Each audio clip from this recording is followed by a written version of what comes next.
You're traveling through the unknown, a journey beyond the corners of reality, where the shadows whisper and the chill runs deep.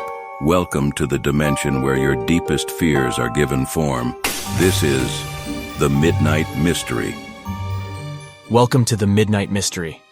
Today's episode is called Death Knocked at My Door with a Wish. In each episode, we delve into the shadowed corners of our existence, bringing you tales of the eerie, the uncanny, and the downright terrifying. From the realms of the supernatural to the depths of the human psyche, no stone is left unturned, no dark secret left hidden. As the clock once again draws near midnight, prepare to embark on another adventure into the uncanny, the eerie, the horrifying, the Midnight Mystery. My life hasn't been what most would consider to be great. As you will read, I have always had terrible luck. I was an infant when a drunk driver decided one night that he wanted to drive on the wrong side of the road at 20-something miles over the speed limit and killed my parents. In his drunken stupor, the drunken man passed out in a stupor of too much cheap beer and veered straight into oncoming traffic. Thankfully, I wasn't in the car. My aunt and uncle were babysitting that night so my parents could have a night out to themselves for the first time in a while. I don't remember any of that, but it changed the course of my life and the first instance of the terrible series of events known as my life. Throughout my childhood, I bounced between various family members. My aunt and uncle took care of me for a while, until they said they couldn't afford to take care of me, along with my cousins, any longer. My father had no siblings, and both sets of my grandparents were too frail to look after me. And so, I was handed over to the state, where I was moved from one shelter to another. Shelter being the nice word they use for orphanages these days. The rest of my life was spent going from one bad relationship to another, quitting or being fired from a series of bad jobs. And then I met Leah. I had considered her to be my first real instance of good luck, and I've been thankful for her for everything she has given me in the 11 years we have been married. One of the saddest and most stressful parts of our marriage is that we were never able to have children. That was in one thing that I have considered the worst luck of all. The sadness that would envelop her when the pregnancy tests came back negative, and the resurgence of positivity each time we would again and again, with all that hope and aspiration, until we concluded that it just wasn't meant to be. A few weeks ago, my job at a call center was cut when they decided that my skills were no longer needed, they explained so eloquently. So Liga had been working herself to exhaustion at the hospital to make up for my lack of income. Her RN pay was great and all, but I felt guilty whenever she came home so exhausted that she just collapsed on the bed.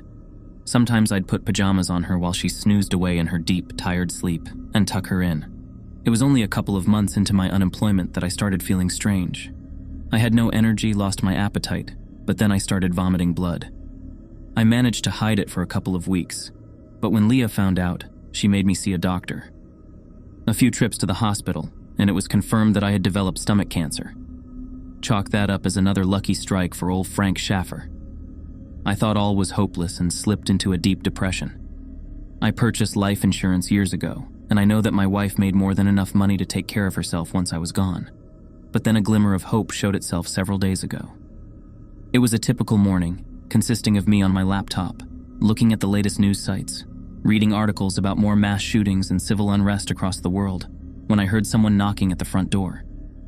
I opened it, and there stood a strange man. He was wearing a neat black suit and a leather chauffeur cap, like what you'd see. He bowed toward me, and when he rose, his face was stretched by a warm, friendly smile. "Afternoon, sir. Are you," he said, looking quickly at the envelope he held. "Mr. Schaffer?" "Yes, what is this about? You're dressed fancy for a process server."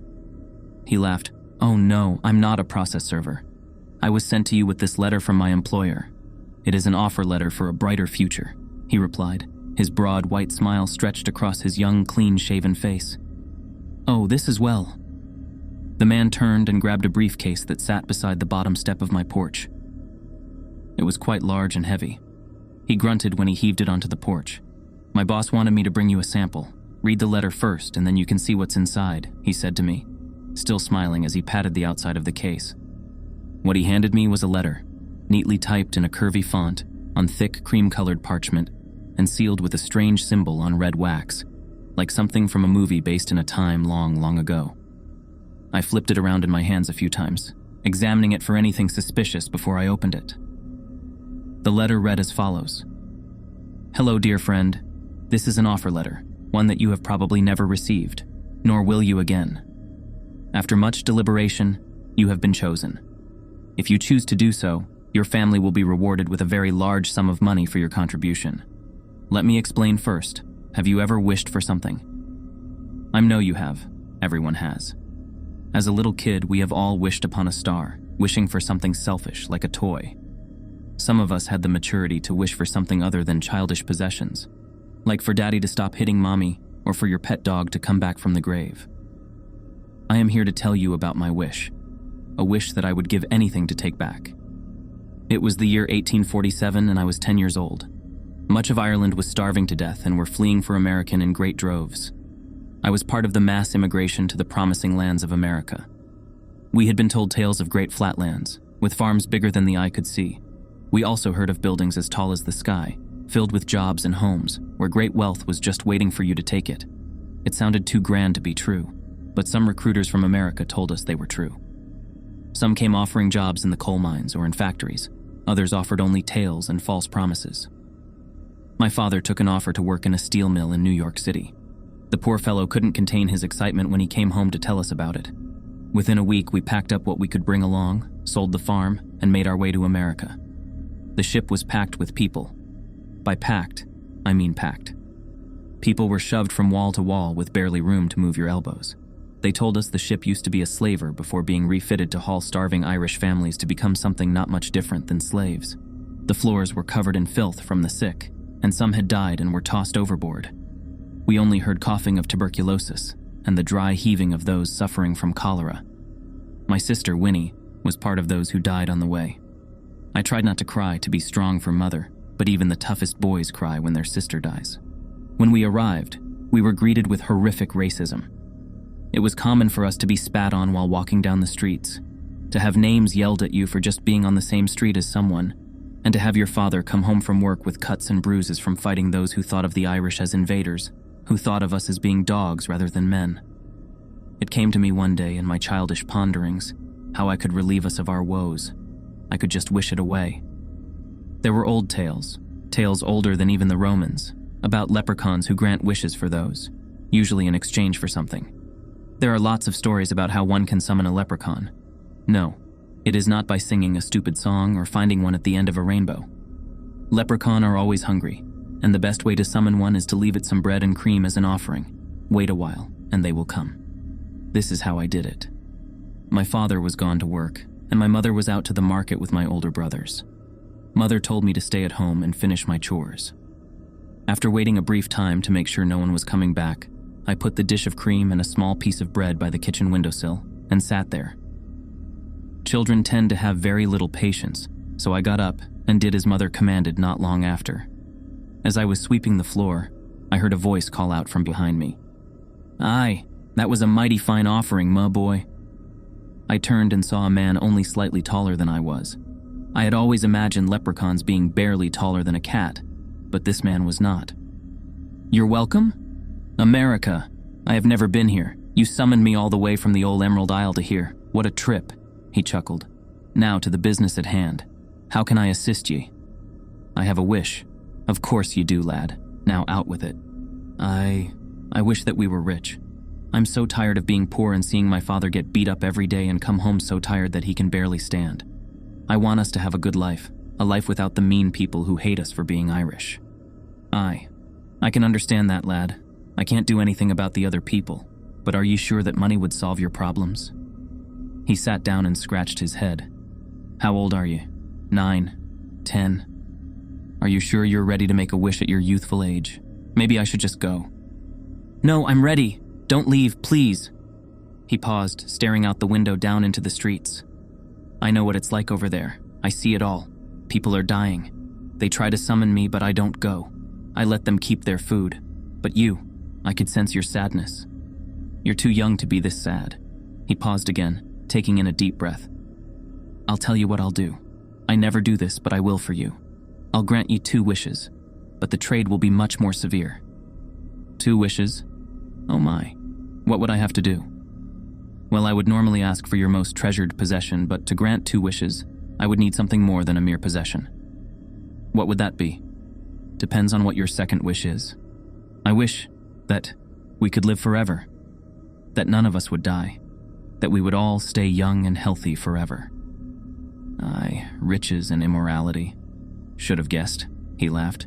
Well, lad, you're not going to like this, but there is only one way that I can grant immortality. You must appease death to keep your life. Once a year, each of you will have to kill another person to replace your own. If you fail to do so, death will come for what it is owed. I don't know. It is too late, lad. Your wishes are granted. In 1 year, the ritual will begin. Your riches will fall into your lap soon enough. The leprechaun stood up, stretched his back. If you know anyone who needs a wish, send him my way. He winked, and then he was gone. I never saw the leprechaun again. A few weeks later, the owner of the steel mill died. My father was summoned into the manager's office, who handed my father a document. Mr. Story, the owner of this mill died yesterday. His lawyer wanted me to deliver this to you. What is it? It's his last will, and a letter from the bank. For some reason, I didn't know you two knew each other, but he left his entire fortune to you. He had no surviving children, and none had produced heirs either, so I suppose you need not worry about court battles. The letter from the bank is for transitioning the account from his name to yours. I'm sorry for your loss, but congratulations, Michael. With the money, we bought a massive farm in Iowa, hired workers, all of which were former slaves. It wasn't common to pay Africans back then, but we did because we knew how it felt to be considered less than human. Also, because it was easy to kill them without anyone noticing. Later, it became any passerby looking for a job, usually bums or vagabonds with no ties to anybody or any place. When fingerprints and DNA became very easy to tie you to a crime, we realized it was only a matter of time before we were fingered for a murder. It was my brother, Shane, who came up with the idea to find those who were doomed to die anyway and offer them a large sum of money in exchange for their shortened lives. It has been a bloody life. At this point, each of us has killed 169 people to keep our immortality going. After I made the wish, my father's health improved to that of his 20s, as with my mother. My brothers and I reached maturity and never aged past that. We now currently are co-owners of one of the biggest retailers in the United States and are richer than we could have ever dreamed possible. The downside? Well, not for us, but for you. You have been specially selected to be sacrificed for our immorality. As for if you believe any of this, I don't care because it doesn't matter. Your family will be paid handsomely and will live the rest of their days with more than you could have made in your entire life. How much? Does $3 million sound fair? Now, just sign and hand it to the messenger. We will deliver the money as soon as the deed is done. I sent a small sample with him. I'm sure you've seen that briefcase he has with him. Does this sound good to you? If so, just sign on the dotted line. The driver will arrange for a chauffeur to pick you up on a later date, and they will bring the rest of the money with them. Your family will have to sign a non-disclosure agreement, of course, and then all will be taken care of. In my most sincere regards and condolences, a wealthy friend. This has to be fake, I thought to myself. I nearly wadded the letter and threw it back at the man. There were dozens of TV shows over the years of camera pranks, and I began to assume this was another one. Someone had gone through a lot of effort and spent a good amount of craftsmanship, making this silly note with the detailed story to go with it. The man in the suit saw the look on my face and he spoke up. Would you like to see what's in the suitcase now? He didn't wait for me to answer before he popped open the latches. Inside, it was packed with more green than I had ever seen in my life. He took out a wad of $100 bills and reached it toward me. They're real, I assure you. I withdrew them myself this morning. See for yourself. Sure enough, they were. I checked the serial numbers. They were all different. And I even held one up to a light to check for the little strip of metal inside and the watermarks. All of this made me even more baffled than I was before. I stood there for a few moments, staring at the bills like a monkey examining a smartphone. This is yours. My boss said even if you said no, to let you have it anyway. He's very generous and the most selfless person I have ever worked for. To him, even being considered for this offer is lucky, and the money is just part of the luck. Now, before I leave, I need to get your answer. I thought about it for a while. I knew that I couldn't possibly decide on something like this without discussing it with my wife first. Can you come back tomorrow? I want to talk it over with the wife. I don't want to agree to dying without her consent. Not a problem. I will find a hotel and stay there. I like this part of the country. It's quite beautiful in the fall. Let me get your phone number and we can arrange a time for me to come back. Leah came home around 9 that night, after working a 14-hour shift at the hospital. I was sitting on the couch in the living room, the suitcase lying on top of the ottoman. "Frank, what is that?" she said, pointing at the case, curious but alarmed. "Well, it has something to do with an offer I received today," I said to her as I popped open the latches. Is that money?" she said, almost screaming. It was too much for her to process at once, and her brain began to go into chaos mode. "This can't be real, is it? Is this real? Is this a joke?" I handed a wad of money so she could examine it and re-examine it just like I did, and she also concluded they were real. "What was the offer? Did someone offer to buy the house?" "Oh, baby, there's more money than that. Here," I said as I handed her the letter. She read it, pausing sometimes to guffaw and gasp and "oh my God" under her breath. After she finished reading it, she stared at me blankly, her mouth agape. "Did you agree to it yet?" "Not yet. I wanted to talk it over with you first. We agreed a long time ago. No major decisions without the other spouse's consent." "I appreciate you upholding this, Frank, but really, the doctor said there's no hope. I also don't find this story plausible, but that is a large sum of money they gave you as a sample. That suitcase probably has more money in it than our house is worth. How did they find out about you anyway?" "Well, I thought about it, and if they really do own a huge retail business, I'm sure they have ties that give them access to medical records, or they pay doctors commission for referrals." She looked at me for a few moments, her mind wandering deep in the chasms of thought. Her face seemed solemn, yet devoured with concern. "Frank, how are you feeling lately?" "Terrible. I can't sleep. I barely have an appetite. My hair has started to fall out. I haven't told you yet because I didn't want to make you worry. I don't want to spend the remainder of my life feeling sick and going to the doctors constantly. I'd rather somebody offer me a cure than a case of money." "A cure isn't likely, dear." She stood up, placing her hands over her face and breathing out slowly in frustration. "I don't want you to die, but you're stage 3A, and it won't be long before the chemo becomes pointless. What will happen after you're gone? I'm here alone, stuck with the bills, house payment, car payment, and clearing whatever debts you had. I have life insurance, Leah, but I see your point. The life insurance will only last so long, and they'll probably do their best to lower that payout as much as possible. I don't want you to think that I'm exchanging your life for money, Frank, but I don't want to see you suffer either." "I know, Lega, I know," I said, staring at the money. "I think I know what I'm going to do." The next day, the man showed up at 11 a.m. sharp, just as he promised. I signed the letter and handed it back to him.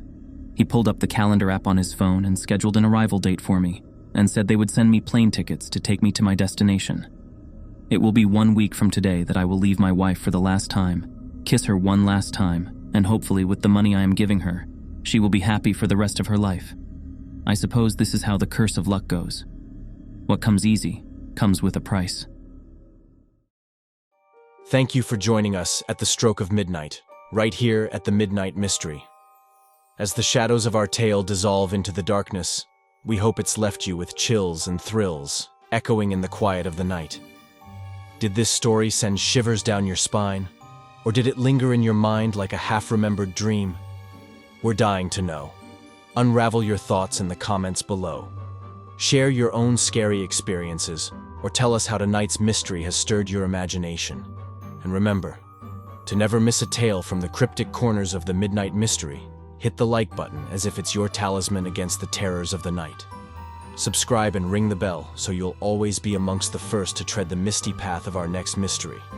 Until the clock chimes for our next dark encounter, keep your eyes wide open and your mind even wider. Who knows what secrets will unfold when the clock strikes midnight once more. Good night, and let the mysteries of the night embrace you.